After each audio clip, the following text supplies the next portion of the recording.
मेरे पास बहुत सारे लोगों की डिमांड आ रही थी कि सर आप बेस लेवल से लेकर एडवांस लेवल तक एक कोर्स डेवलप कीजिए जिससे कि हम लोग उसे सीख पाएँ। तो मैं इसी चीज़ को आगे बढ़ाते हुए आज वही कोर्स स्टार्ट करने वाला हूँ, stock market basic to advance course. ये इसका फर्स्ट एपिसोड रहेगा। मैं यहाँ से बिल्कुल बेस लेवल से लेकर चल रहा हूँ, बिल्कुल जीरो से, जिसको बिल्कुल भी कुछ नहीं आता। हम स्टेप बाय स्टेप इसको आगे बढ़ाएंगे कि किस तरह से हम स्टॉक मार्केट सीख सकते हैं और पैसे कमा सकते हैं। तो आज हम वही देखने वाले हैं कि स्टॉक मार्केट में हम किस तरह से अपना करियर बनाएं। हम काम कुछ भी करें, लेकिन साइड बाय साइड 1-2 घंटे हम वीडियोस देखकर मेहनत करके हम स्टॉक मार्केट को सीखते रहें, क्योंकि ज़रूरत आजकल हर इंसान को है पैसे की। पैसा चाहता है कि कहीं ना कहीं साइड बाय साइड कोई इनकम ऐसी बन जाए जिससे कि हमारे जो भी एक्सपेंसेस हैं वो पूरे होते रहें। तो इसी को देखते हुए आज मैं स्टॉक मार्केट में बहुत ही बेस लेवल से एडवांस लेवल तक के जो भी क्लासेस हैं वो स्टार्ट करने वाला हूँ। तो आपको इसमें बहुत ज़्यादा फायदा होने वाला है। मैं चीज़ों को वहाँ से स्टार्ट करूँगा जहाँ से लोग सोच भी नहीं सकते कि ये चीज़ें भी हो सकती हैं स्टॉक मार्केट के अंदर। लेकिन क्या करते हैं अक्सर लोग, एकदम सिस्टम पे आएंगे, यहाँ से बाय कर लो, यहाँ पर सेल कर लो। क्या इससे कोई ट्रेडर बन सकता है, कोई पैसा कमा सकता है? नहीं, लॉस ही लॉस होना है। तो चीज़ें वहाँ से स्टार्ट करो जहाँ से आपको पता चले कि चीज़ें कहाँ से स्टार्ट हो सकती हैं और कहाँ पे ख़त्म हो सकती हैं। तो हम उसी चीज़ को आगे बढ़ाने वाले हैं। हमारा ये फर्स्ट एपिसोड है। बहुत सारे लोग बहुत सारे वर्ड्स का नाम सुने होंगे, एक्सचेंज क्या होता है, सेबी क्या होता है, आरबीआई क्या होता है, ये सभी चीज़ें जानते होंगे, लेकिन इनका स्टॉक मार्केट में रोल क्या है, ये किस तरह के रोल प्ले करते हैं, किस तरह की भूमिका निभाते हैं, क्या कंडक्ट करते हैं, ये किस चीज़ों को कंट्रोल करते हैं, ये सभी चीज़ें हम नहीं जानते, जो कि हम जानने वाले हैं। इसके बाद स्टेप बाय स्टेप बहुत सारी वीडियोस हम लाने वाले हैं। हमारी ये वीडियोस ज़्यादातर आपको हमारे यूट्यूब चैनल पर मिल जाएंगी। इसकी कंप्लीट वीडियो एक प्लेलिस्ट के साथ सभी तरह की वीडियोस आपको उस पर मिलती रहेंगी। आप उसको सब्सक्राइब कर लेना अच्छा लगे तो अब देख लेते हैं इसमें क्या है। सबसे पहले हम देखेंगे कि exchange, stock exchange, stock market सभी जानते हैं जिसमें स्टॉक्स को खरीदते हैं, बेचते हैं। डेरिवेटिव्स क्या होता है, बहुत सारे टर्म्स हैं स्टॉक मार्केट को लेके। मुझे यहाँ पे वो सभी चीज़ें क्लियर करानी है। इसके अंदर कोई भी ऐसा वर्ड आए जो आपको समझ में ना आए, उसको लेकर आप मेरे को कमेंट करना कि सर इस वर्ड को ही क्लियर कर दीजिए किसी एक वीडियो में। तो मैं उस वर्ड को लेकर, उस पार्टिकुलर वर्ड को लेकर भी एक वीडियो बना सकता हूँ और उसको पूरी तरह से क्लैरिफाई कर सकता हूँ। आप मुझे बस कमेंट कीजिएगा कि सर मुझे ये समझ नहीं आ रहा, इसको थोड़ा बताइए कि इसका रोल क्या है हमारी स्टॉक मार्केट में। मैं उसको भी क्लियर कर दूँगा। तो हमने बहुत बात सुना है एक्सचेंज, स्टॉक एक्सचेंज। जैसे स्टॉक एक्सचेंज हमारे ज़्यादातर 2 ही चल रहे हैं आजकल, BSE और दूसरा है NSE। एक है तीसरा भी MCX। BSE Bombay stock exchange, NSE national stock exchange, MCX multi commodity exchange. ये सभी एक्सचेंजेस हैं। एक्सचेंज का क्या काम होता है देख लेते हैं। स्टॉक मार्केट का एक महत्वपूर्ण कंपोनेंट, सबसे महत्वपूर्ण कंपोनेंट है stock exchange. Stock exchange stock market का एक महत्वपूर्ण कंपोनेंट है जो स्टॉक मार्केट के व्यापारियों और खरीदारों के बीच लेन देन की सुविधा प्रदान करता है। स्टॉक मार्केट के अंदर जो भी व्यापारी हैं, ट्रेडर हैं और जो भी बायर हैं, उन सभी के बीच लेन देन की सुविधा, जो सुविधा होती है उसको प्रदान करता है। कौन कितनी स्टॉक बाय करना चाहता है और कौन सेल करना चाहता है, ये सभी सुविधा कौन देता है हमको? एक्सचेंज देता है, स्टॉक एक्सचेंज।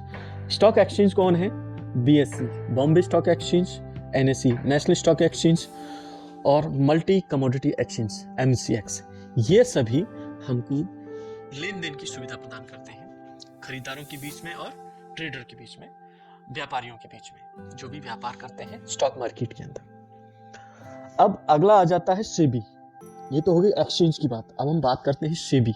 सेबी क्या है? सेबी और RBI, इनकी क्या महत्वपूर्ण भूमिका है स्टॉक एक्सचेंज के अंदर, हम जान लेते हैं। स्टॉक एक्सचेंज सेबी के रूल्स एंड रेगुलेशंस के अकॉर्डिंग काम करता है। स्टॉक एक्सचेंज जो है, ये जो स्टॉक एक्सचेंज है, ये सेबी के रूल्स एंड रेगुलेशंस के अकॉर्डिंग काम करता है। इसमें RBI की भी महत्वपूर्ण भूमिका होती है, रिजर्व बैंक ऑफ इंडिया। कैसे?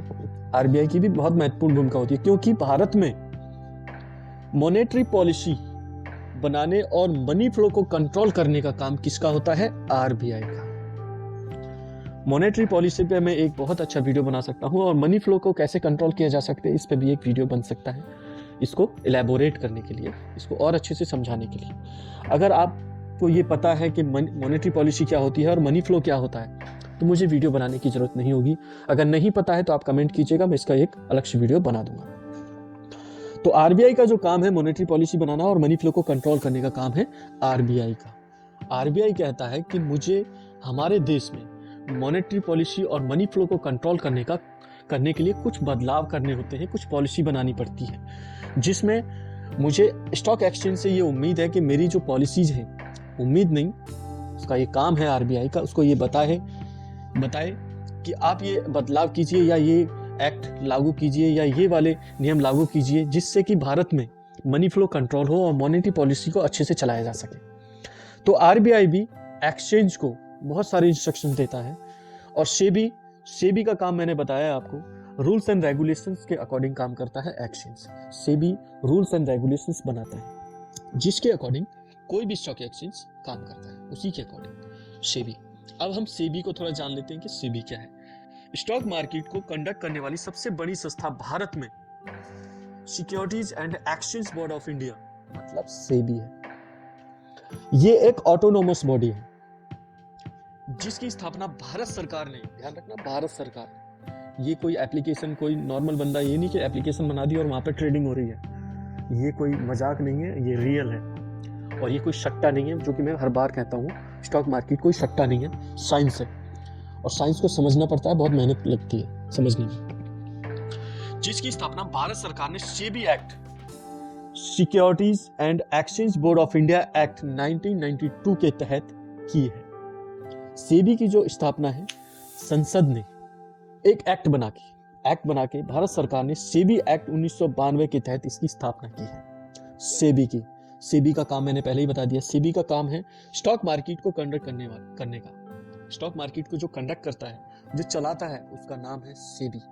सेबी स्टॉक मार्केट को कंडक्ट करने वाली, चलाने वाली सबसे बड़ी संस्था है। इसके जो रूल एंड रेगुलेशंस हैं, वो सभी स्टॉक मार्केट में जो एक्सचेंज हैं और दूसरी बॉडीज हैं जो कि स्टॉक मार्केट में लगी हुई हैं, इससे रिलेटेड, वो सभी सेबी के रूल्स को फॉलो करती है। तो ये सभी चीजें आपको बहुत अच्छे से समझ में आ गई होंगी कि हमारा जो स्टॉक मार्केट है किस तरह से काम करता है। अब बात करते हैं ऑटोनोमस बॉडी। एक वर्ड आया था ऑटोनोमस बॉडी। ऑटोनोमस बॉडी कौन सी होती है? स्वायत्त संस्था बोलते हैं इसको हिंदी में।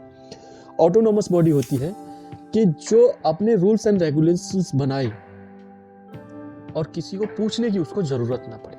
वो अपने रूल्स एंड रेगुलेशंस बनाने के लिए पूरी तरह से स्वतंत्र संस्था है। जो काम उसको दिया गया है वो काम करने के लिए वो पूरी तरह से स्वतंत्र है। काम है स्टॉक मार्केट को चलाना, देश को आगे बढ़ाना, लोगों की आय का एक साधन बनाना, जो लोग इसमें काम करना चाहते हैं। तो ये एक ऑटोनोमस बॉडी है। ये किसी भी तरह का कोई भी नियम बना सकती है, रूल बना सकती है, और स्टॉक एक्सचेंज को कह सकती है इसको लागू कीजिए, इसी तरह से काम कीजिए। किसी का लॉट साइज बढ़ाना है, किसी का लॉट साइज कम करना है, कंपनी को किस तरह से स्टॉक मार्केट में एंट्री देनी है, किस तरह से बाहर निकालना है, ये सभी काम है सेबी का। बहुत सारे काम है। स्टॉक मार्केट को पूरी तरह से कौन चला रहा है? सेबी। सेबी स्टॉक मार्केट को चलाने वाली सबसे बड़ी संस्था और ऑटोनोमस संस्था है। ये एक्ट के तहत, भारत सरकार ने इसको एक्ट के तहत इस्टेब्लिश किया था 1992 के अंदर। ये एक ऑटोनोमस बॉडी है जिसके ऊपर कोई नहीं है, बस ये है कि आपस में बैठ के मिलजुल के काम करते हैं।